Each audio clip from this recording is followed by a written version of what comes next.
Hi everyone, today's lesson is going to be on how to prove parallelograms. So our goal in today's lesson is going to be to look at a quadrilateral and prove that it is a parallelogram. Now, in order to do this, there are 5 different methods that we can use to show that a quadrilateral is a parallelogram. So the first one is to show that both pairs of opposite sides are parallel. So remember, that's our definition of a parallelogram. Next, we could show that both pairs of opposite sides are congruent. Again, that was one of our properties of a parallelogram. Now, this one's not one of our properties. The next one says that one pair of opposite sides are both parallel and congruent. Now, that's not something we've seen before. So what that would look like is if I have this quadrilateral here, if I know that these opposite sides are congruent, and I also know that the same pair of opposite sides are also parallel, then I know that that quadrilateral is a parallelogram. Our next one goes back to those properties that we learned in the last lesson.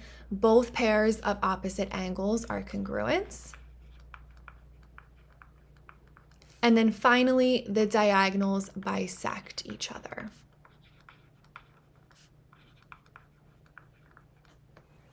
Now, let's practice applying these properties. So in our first set of practice problems, it's asking us to determine if there is enough information to prove that the quadrilateral is a parallelogram. If so, state the property used to determine your answer. So if I look at number 1, I have to look at this diagram and see if I have enough information to show one of these 5 properties.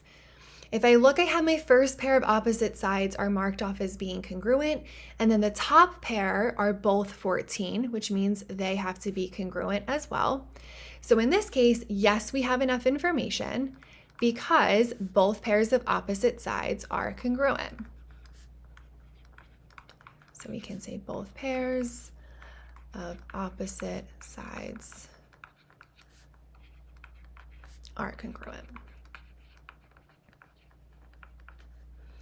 Okay, now with number 2, we see that we're talking about the diagonals here, and we have pieces that are congruent to each other, but it's not the right pieces. So if I wanted to show that the diagonals bisected each other, this segment here, this first piece of my diagonal, would have to be congruent to that segment. And then this segment here would be congruent to this segment. And that's not the markings that we have here. So in this case, there is not enough information, so we cannot show that this quadrilateral is a parallelogram.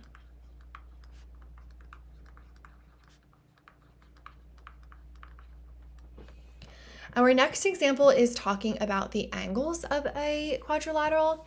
And here it's giving me this bottom angle as 75 degrees and this top angle here is 105. Now, one of our properties of parallelograms does say that consecutive angles are supplementary, but that's not one of our methods here. This one pair of consecutive angles being supplementary is not enough to show that this quadrilateral is a parallelogram. So in this case, it very well could be a parallelogram, but we do not have enough information to prove that. So we're going to have to say, no, not enough information.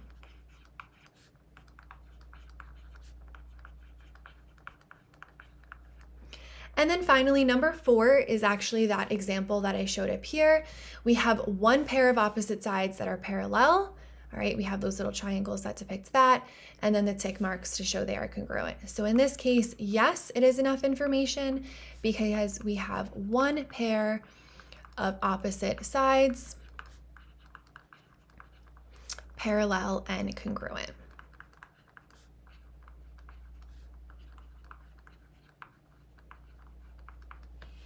Okay. Now, in our next section, we're going to solve for each value of x and y that will make the quadrilateral a parallelogram.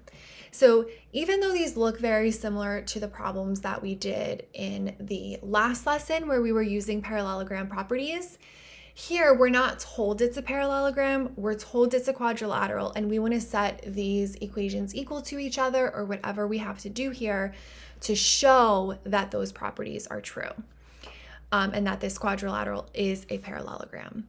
So for number 5, we have our opposite angles here. So these opposite angles have to be congruent. So x is going to equal 72 and y is going to equal 108. In number 6, we see that we have this first diagonal is bisected by the other, and we would need to show that the second diagonal is also bisected. So we have to set 4x minus 2 equal to 2x plus 6. I'm going to solve for x here, so subtract 2x from both sides. I can add 2 to both sides here, and then x is going to equal 4. In my problem down for number 7, same idea as number 5, we can set these opposite angles equal to each other. So 5x plus 16 equals 66, and 114 equals 7y plus 23. So 5x plus 16 equals 66. If I solve for x, I'm going to subtract 16 from both sides. So 5x equals 50. Divide by 5 and just x equals 10. And then 7y plus 23 equals 114. Subtract 23 from both sides. 7y equals 91 and y equals 13. My last example, number 8, is showing me that I have opposite sides. I can show that those opposite sides are congruent, and that would make this quadrilateral a parallelogram. So I'm going to take 12x minus 4, set that equal to 9x plus 5, and solve for x. So I'm going to subtract 9x from both sides, add 4 to both sides, and divide by 3. And then down here, I'm going to set 5y minus 4 equal to 4y plus 2. Subtract 4y from both sides and add 4 to both sides. All right. Now we're going to get into the fun part. Now we're going to prove parallelograms on a coordinate plane. So we're going to try to prove these properties up here if I was looking at a parallelogram that was plotted on a coordinate plane. So only 4 of those properties that we talked about earlier can be proved on a coordinate plane. Unfortunately, we can't really prove that the opposite angles are congruent just using basic formulas on a coordinate plane. We would have to use a protractor or something for that. So we're going to stick to proving the other 4. So the first one, we could use the slope formula to show that the opposite sides are parallel. And we can do that by showing that they have the same slope. We could use the distance formula to show the opposite sides are congruent. All right, when we calculate their distances, they have the same length. Or we could use the slope and the distance formula in the same problem to show that one pair of opposite sides are parallel and congruent. And then we could also use the midpoint formula to show the diagonals bisect each other. If the diagonals bisect each other, both diagonals are going to have the same midpoint. Okay, so let's do a quick review of these formulas. Okay, our slope formula, or actually all of these formulas, are going to use 2 points that we're going to call x1, y1, and x2, y2. So our slope formula we're going to use is y2 minus y1 over x2 minus x1, or we could also use rise over run. If we have these points plotted on a coordinate plane, it might be easier to just count your rise over your run. Next, our distance formula is going to be the square root of x2 minus x1 squared plus y2 minus y1 squared. Or you could use the Pythagorean theorem, again, if you have a coordinate plane and your teacher allows that. And then finally, the midpoint formula, we're going to take the average of our x coordinates and the average of our y coordinates. Now, we're going to practice using each one of these methods. So depending on your teacher, you might be able to pick whichever method you want, but just to make sure we get an example of each, we're going to have 4 examples using each different strategy, and you can figure out which one you like to use the best.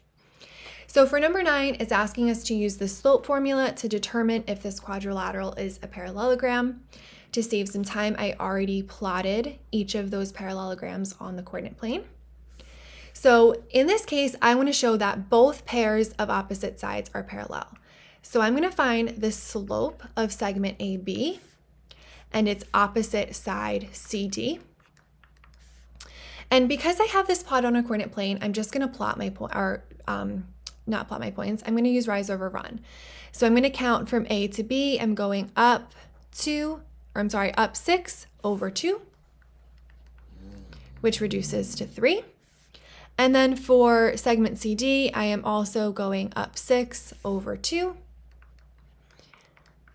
which reduces to 3. So I know that these opposite sides are parallel. I'm just going to check BC and AD.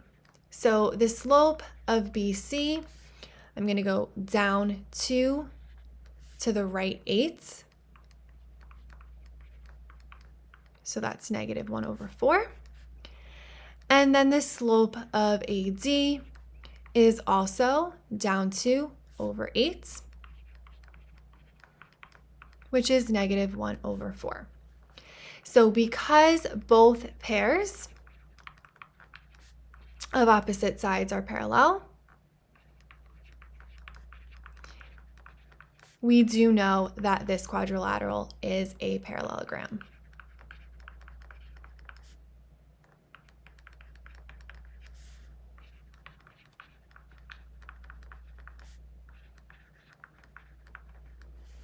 All right. Number 10 is asking us to use the distance formula. So the distance formula is going to be used to show that both pairs of opposite sides are congruent. So if I look at segment AB, that's probably the best place to start because that's just a nice horizontal line, and I can count and see that that is 2 units long. So the opposite side CD should also be 2 units long. When I use the distance formula here, all right, for CD, so I have my x1, y1, and x2, y2. All right, I have 1 minus 3 squared plus 3, or negative 3, plus 2 squared. And if I start simplifying this, I'll see that I have negative 2 squared plus negative 1 squared. So segment CD is the square root of 5 units long, okay?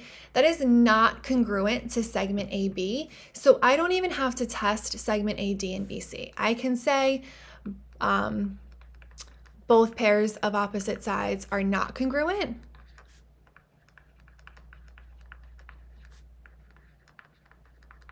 So it is not a parallelogram.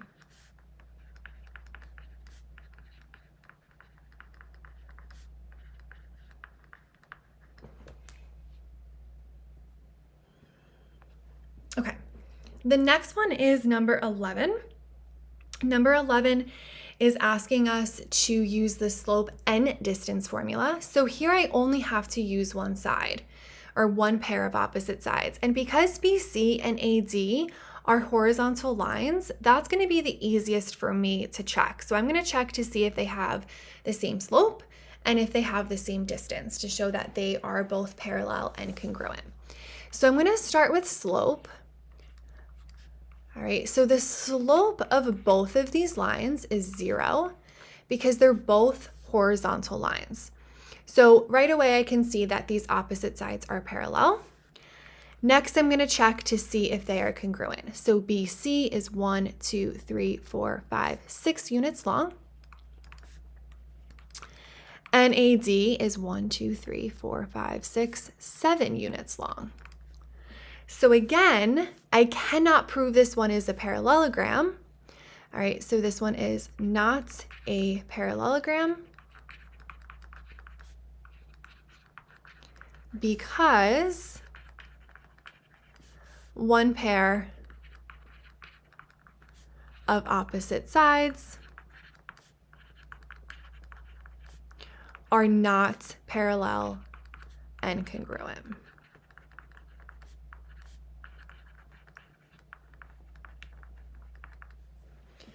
And finally, for number 12, we can use the midpoint formula here. So we're going to find the midpoint of the diagonals. So I'm actually going to draw these diagonals in. So diagonal AC and diagonal BD. Check to make sure they have the same midpoints. So the midpoint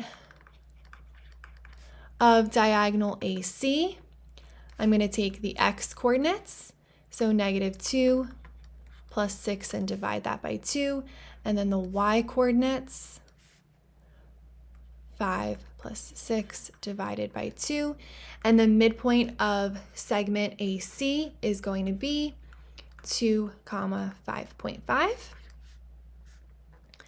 And then I'm going to check the midpoint of diagonal BD, and I have 4 plus 0 divided by 2, and then 8 plus 3 divided by 2. And when I simplify that, I also get 2, 5.5. So this is a parallelogram because, I'm going to abbreviate because I'm short on room here, the diagonals